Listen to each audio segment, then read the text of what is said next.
ഒരു മികച്ച പാർലമെൻറ്റേറിയൻ എന്നുള്ള ഇതിൽ അംഗീകാരമായിട്ടാണോ പ്രധാനമന്ത്രിയുടെ ആ വിരുന്നിൽ പങ്കെടുക്കാൻ ക്ഷണിച്ചതിനെ കാണുന്നത്?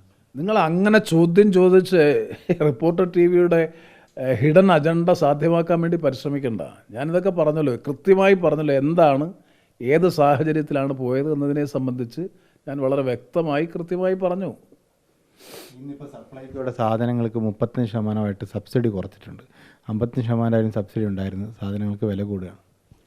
അത് നവകേരള സദസ്സിന് ശേഷം ഒരു പുതിയ കേരളം രൂപപ്പെടുത്തുന്നതിൻ്റെ തുടക്കമായിട്ടാണ് കാണേണ്ടത്. കാരണം 2016 CPM മുന്നോട്ട് വെച്ച പ്രകടന പത്രിക 2019 മുന്നോട്ട് വെച്ച പ്രകടന പത്രികയിൽ ഒരു കാരണവശാലും അടിയന്തര പ്രാധാന്യമുള്ള 13 നിത്യോപയോഗ സാധനങ്ങളുടെ വില വർദ്ധിപ്പിക്കില്ല എന്ന് ജനങ്ങൾക്ക് നൽകിയ ഉറപ്പാണ്. അതാണ് കഴിഞ്ഞ ദിവസം ലംഘിച്ചിരിക്കുന്ന. ഉറപ്പ് ലംഘിച്ചു എന്ന് മാത്രമല്ല, വിലക്കയറ്റം നവകേരള സദസ്സിലൂടെ കേരളത്തിലെ ജനങ്ങൾക്ക് നൽകിയ ഏറ്റവും വലിയ സമ്മാനമാണ്.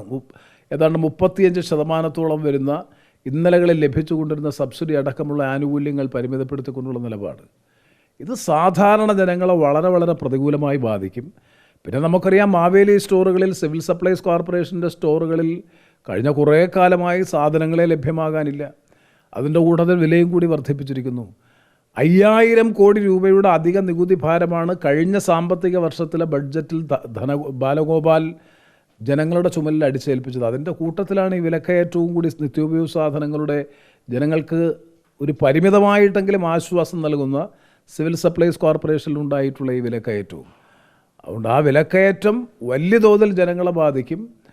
ഇതാണ് ഞങ്ങൾ സൂചിപ്പിക്കുന്നത്. ഒരു ഭാഗത്ത് ധൂർത്തും ആർഭാടവും അഴിമതിയും. കേരളീയം നടത്തുന്നതിന് എത്ര കോടി ചെലവഴിച്ചു? നവകേരള സദസ്സ് നടത്തുന്നതിന് എത്ര കോടി രൂപ ഗവൺമെൻറ് തലത്തിൽ ചെലവഴിച്ചു? അല്ലാതെ സ്പോൺസർമാരെ ഉപയോഗിച്ച് ഗവൺമെൻറ് സംവിധാനം ഉപയോഗിച്ച് പിരിച്ചു. ഹെലികോപ്റ്റർ വാങ്ങി പ്രതിമാസം 80 ലക്ഷം രൂപ വാടക കൊടുക്കുന്നു. KV തോമസ് ഉൾപ്പെടെയുള്ള നിരവധി പേർക്ക് ലക്ഷക്കണക്കിന് രൂപയുടെ ഓണറേറിയവും അലവൻസും കൊടുത്ത് കുടിയിരുത്തുന്നു. റിട്ടയർ ചെയ്ത ചീഫ് സെക്രട്ടറിമാരുൾപ്പെടെയുള്ള എല്ലാവരും എത്രയോ വർഷങ്ങളായി 3-4 ലക്ഷം രൂപ പ്രതിമാസ ശമ്പളം വാങ്ങിക്കൊണ്ട് സംസ്ഥാനത്ത് വിവിധ തസ്തികകളിൽ അധികാരത്തിലിരിക്കുന്നു.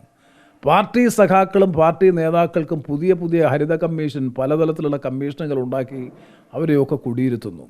2.5 വർഷം കഴിയുമ്പോൾ പേഴ്സണൽ സ്റ്റാഫിനെ മാറ്റി പുതിയ പേഴ്സണൽ സ്റ്റാഫിനെ കൊടുത്ത് എല്ലാവർക്കും പെൻഷൻ ഉറപ്പ് വരുത്തുന്നു.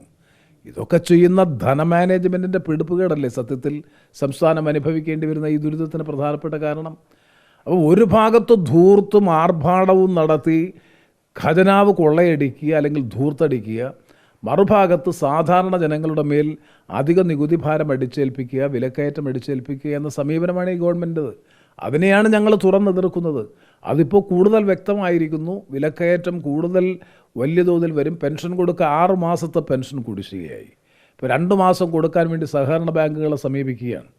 എന്തിനാ പിന്നെ പെട്രോളിനും ഡീസലിനും 2 രൂപ വെച്ച് സെസ് വാങ്ങിയത്? സെസ് വാങ്ങുമ്പോൾ പറഞ്ഞത് പെൻഷൻ കൊടുക്കാൻ വേണ്ടി എക്സ്ക്ലൂസീവായിട്ടാണ് എന്നാണ്. എന്നാൽ പിന്നെ എന്താ പ്രശ്നം? പെൻഷൻ കൊടുക്കാൻ പാടില്ലേ? അപ്പോൾ ഒരു ലക്ഷ്യവും ഒരു ദിശാബോധവും ഇല്ലാതെ സഞ്ചരിക്കും. കേരളം തകർന്നു. എൻ്റെ അഭിപ്രായത്തിൽ കേരളത്തിൻ്റെ സർവ്വ നന്മകളെയും ഇവരില്ലാതാക്കി ധനസ്ഥിതി ഗുരുതരമായിട്ടുള്ള പ്രതിസന്ധിയിലായി മാറിത്തീർന്നു. അത്തരമൊരു പശ്ചാത്തലത്തിൽ ഈ ഗവൺമെൻറ്റിൽ നിന്ന് ജനം ഇനി ഒന്നും പ്രതീക്ഷിക്കുന്നില്ല. എത്രയും പെട്ടെന്ന് ഈ ഗവൺമെൻറ് അധികാരത്തിൽ നിന്ന് പോകണമെന്നുള്ളതാണ് സാധാരണ ജനങ്ങളുടെ ആഗ്രഹം, അഭിലാഷം. അത് നല്ല രൂപത്തിൽ പ്രതിഫലിക്കുന്നുണ്ട്. പല തെരഞ്ഞെടുപ്പുകളിലും, പഞ്ചായത്ത് തെരഞ്ഞെടുപ്പ് പോലും അത് പ്രതിഫലിക്കുന്നു എന്നാണ് എൻ്റെ വിശ്വാസം.